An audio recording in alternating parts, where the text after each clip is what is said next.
So in this module, we're going to unpack a little bit more about what we mean by advocacy, what it is and what it isn't, and also who is an advocate.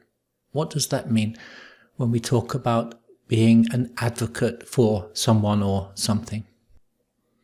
So an advocate can be a group of people, an organization, or an individual. But we'll use the word someone. An advocate is someone who is calling for change or improvement, either for part of the community or for the community as a whole. So they are acting in favor of a cause that they believe is just and right. And that means that they will often meet opposition. Just as we believe our cause is right, the opposition also may have very deeply held beliefs about why things should not change. So an advocate works for change in favor of a cause or issue and is likely to meet direct opposition. So what do we mean by advocacy? Advocacy is not direct action, but it is action. Action that aims to improve the situation of some of the community or the community as a whole. So it can take many forms. We talk to people, we write letters, we educate, we maybe use social media, or we may move into the spectrum of more visible direct actions such as demonstrations and sit-ins and civil disobedience and strikes. So we have a whole spectrum of approaches to advocacy that go from education and informing right through to direct protest. And I will encourage you throughout this course to remember that we should always aim to begin with the least antagonistic methods. We don't want to escalate unless it's absolutely necessary. So we try the more peaceful methods always first. In advocacy, we're pushing, however. We're pushing for maybe changing or creating programs that will support our particular community or target group, supporting their access to basic needs or to rights. We may want to change policies and laws. Maybe we need to bring in new laws to protect or support a particular group, or end a discriminatory law that is disenfranchising a particular part of the community. Or we want to change practices towards particular parts of the community or the community as a whole. They may be discriminated against based on their age, based on their level of physical ability, based on their religious background, based on their gender, based on their political beliefs.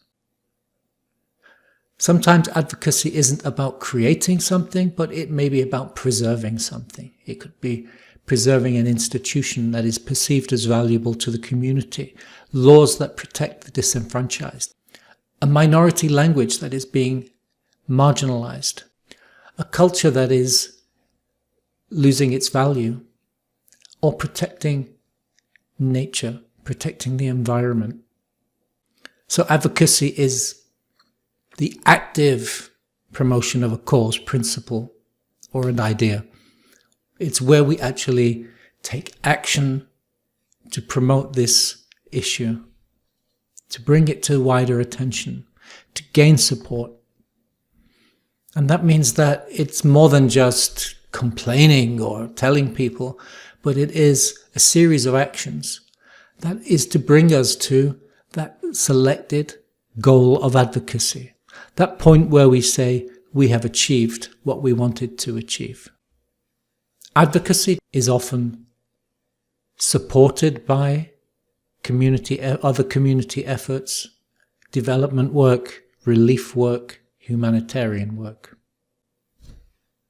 Or in turn, advocacy supports our relief, development and humanitarian efforts.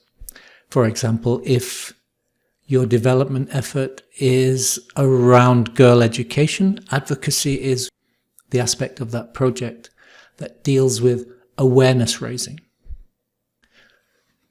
Let me stress that advocacy does not have to involve confrontation or conflict.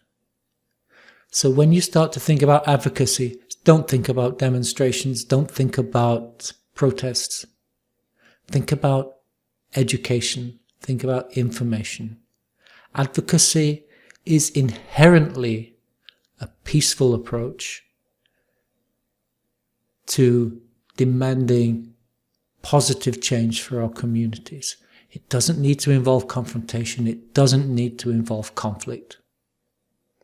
These are things that we only explore when everything else has failed and the conditions are right, which we talk about later, but things like our cause is just, we have the will and the support, we have partners, it's the right time, and yes, okay, now we push.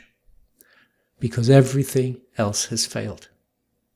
However, advocacy primarily is around educating and informing and trusting other people's inner sense of justice, and that if they have the right information, then they will be able to take the right action for themselves. Advocacy does not exist in a vacuum. Usually it goes alongside with development, relief, and humanitarian work.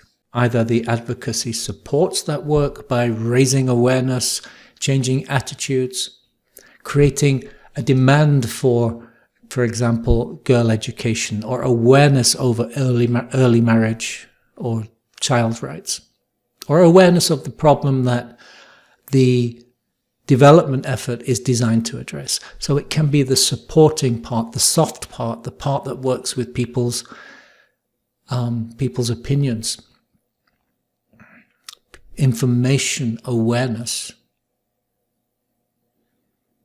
So it doesn't exist alone. An advocacy effort is usually in support of a development effort, or there will be an advocacy effort and there will be a development or humanitarian or relief effort alongside that. So advocacy is just one of the strategies available to solve a particular problem. So advocacy is more about the education and the awareness and bringing a change here. It is not direct service. So providing education is service. Changing parents' attitudes towards the education of their daughters, that's advocacy.